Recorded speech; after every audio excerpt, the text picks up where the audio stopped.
We're now joined by Ebrahim Deen, who's a researcher at the Afro-Middle East Centre. Ebrahim, thanks very much indeed for joining us and welcome to the program. Thanks so much for having me.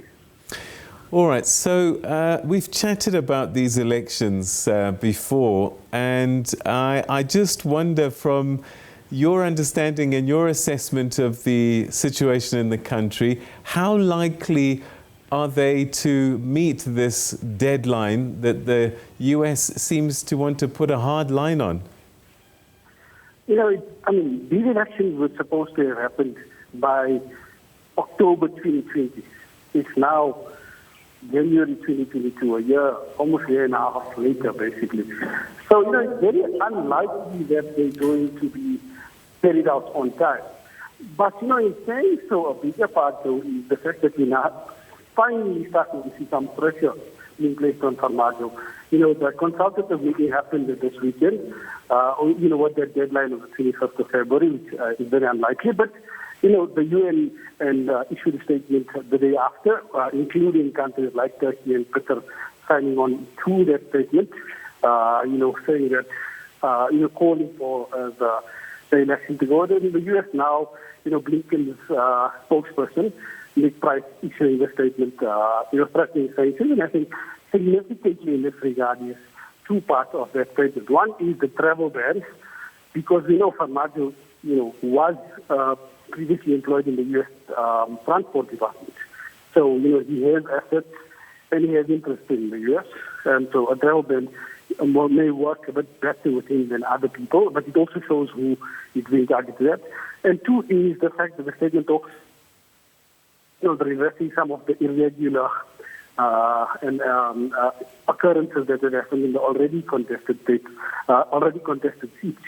Farmajo is trying to make sure that all his candidates or his imposed candidates get instituted, and that's why he's trying to do one seat at a time.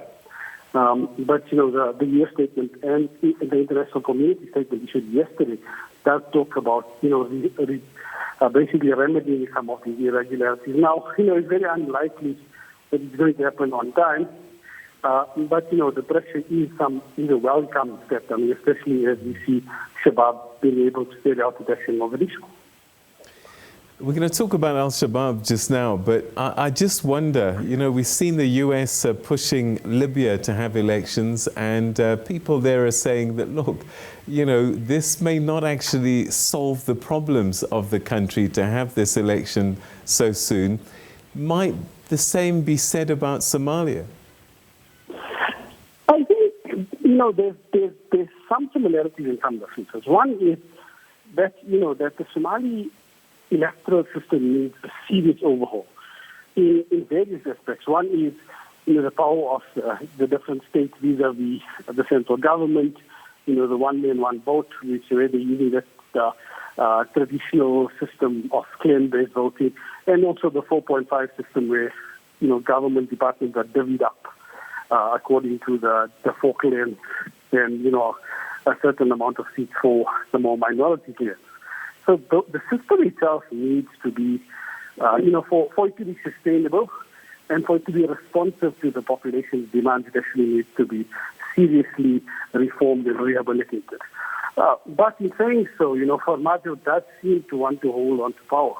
And his presence, at least over the past 2 years, has actually been a hindrance to, the reforming and rehabilitation of the system. So, an election to try at least either for him to get more legitimacy or for him to be removed and, more likely replaced with someone like a Sheikh Sharif or Hassan Ali Khair, will actually revitalize the restructuring of the system. But, as I said, at a deeper level for more long-term survivability and sustainability, there needs to be, the Constitution itself needs to be overhauled in a more representative and responsive Constitution enacted.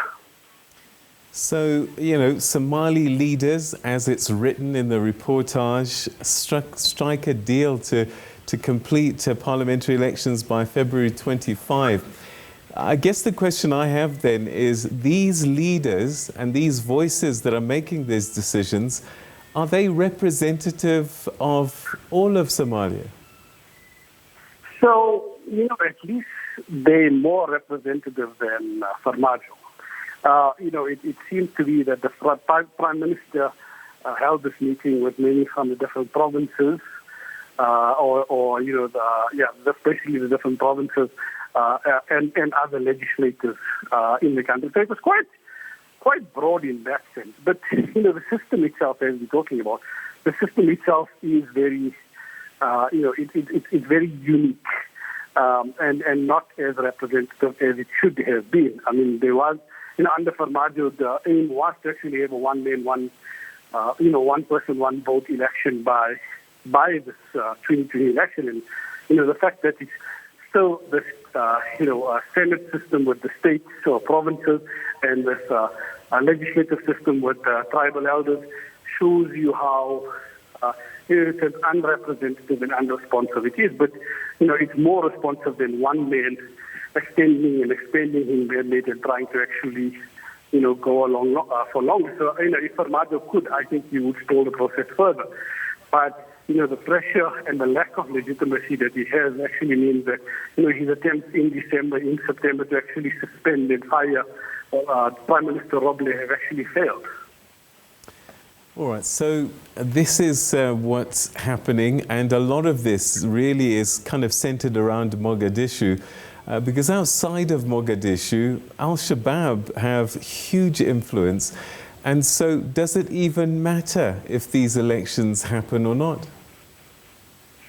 And that's a very valid point. Because, Al-Shabaab controls virtually all of the hinterland, most of the center, and as you could see listening today, is able to do what it wants in Mogadishu. It runs a taxation system even in Mogadishu, and politicians pay taxes to Shabaab in Mogadishu. So, the UN and many other crisis group reports show how quick and responsive its system is. And what we see in this fight between Roble and Farmajo is wanting to hold on to power is actually meaning that many more people are actually saying that, these people are just in it for the money, in it for the power, and it's actually influencing and increasing Shabaab's support. Shabaab didn't have as much support 5-10 years ago. It was still relatively popular, but not as popular as it is now. And so, for Shabaab appeal to actually decrease or to be inhibited, we need a Somali political system that works.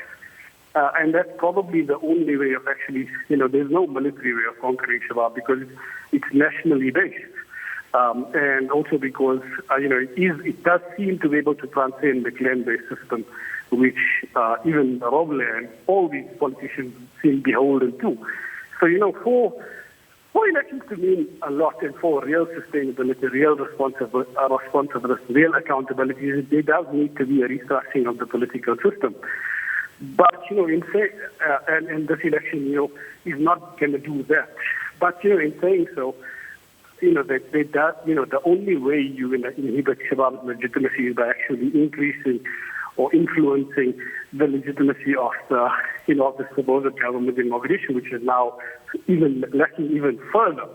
So the election will at least do something in redressing that and then provide the opportunity because, currently Shabaab is strengthening and with MSM forces, supposedly and most likely going to decrease the conflict in Ethiopia, the conflict in Kenya, the different states competing with Mogadishu, your Jubaland, your Puntland.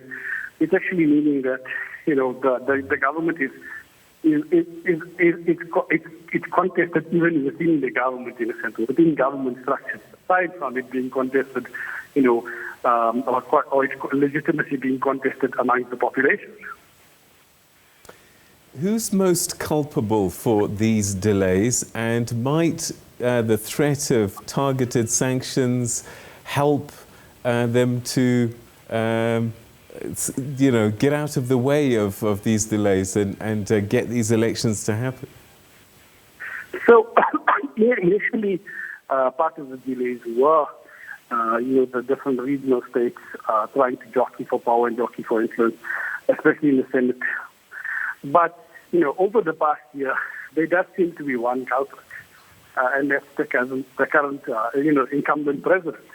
who has influence, and his appeal has decreased and waned over the past 2-3 years. And he's actually trying to, and this is why we're seeing the slowness of this local, this legislative election, where he's trying to do one candidate at a time so he can ensure his people are elected. So, it does seem to be, there's only one person that can be pointed at here in this current impasse. And, sanctions, they may work. And they may work specifically, as I said, because Farmajo is, was previously part of the U.S. Transport Ministry. Is, I think he does have dual citizenship in the U.S. So, a U.S. sanction can work in that regard.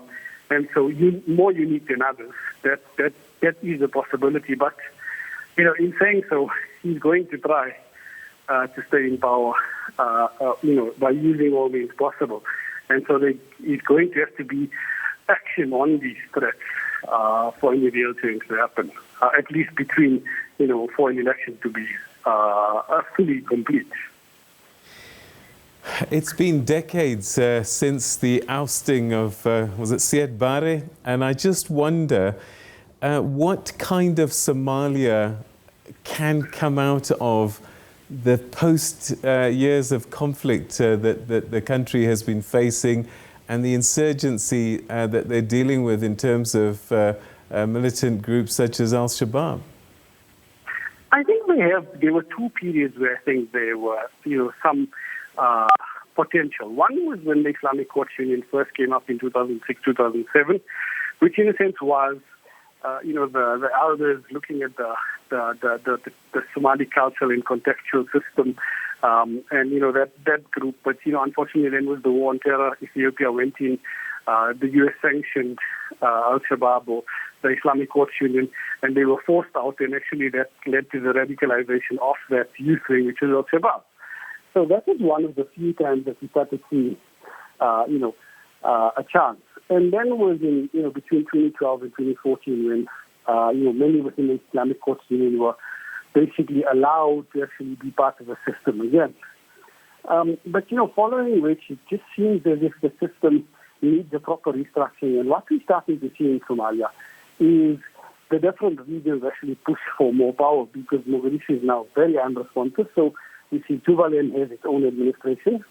Yes, it's highly influenced by the Kenyans, but it seems to be more responsive to the Jubaland people than Mogadishu. Similarly, we have this with Puntland. And similarly, as we've seen from the early 90s, Somaliland, has run multiple successful elections, seems to be a very relatively peaceful, is developing. And so, many are looking locally towards federalist autonomy, or in a sense secession of these small states, as actually being a better solution, than the current Somali state in its current configuration. So, failing a real rehabilitation of the constitution, it does seem as if, sooner rather than later, Mogadishu will only be in control in name and not actually in action. Ebrahim Deen, always great talking to you. Thanks so much indeed for your insights on this very difficult situation Somalia finds itself in. Thanks for your time. Thanks for having me. All right.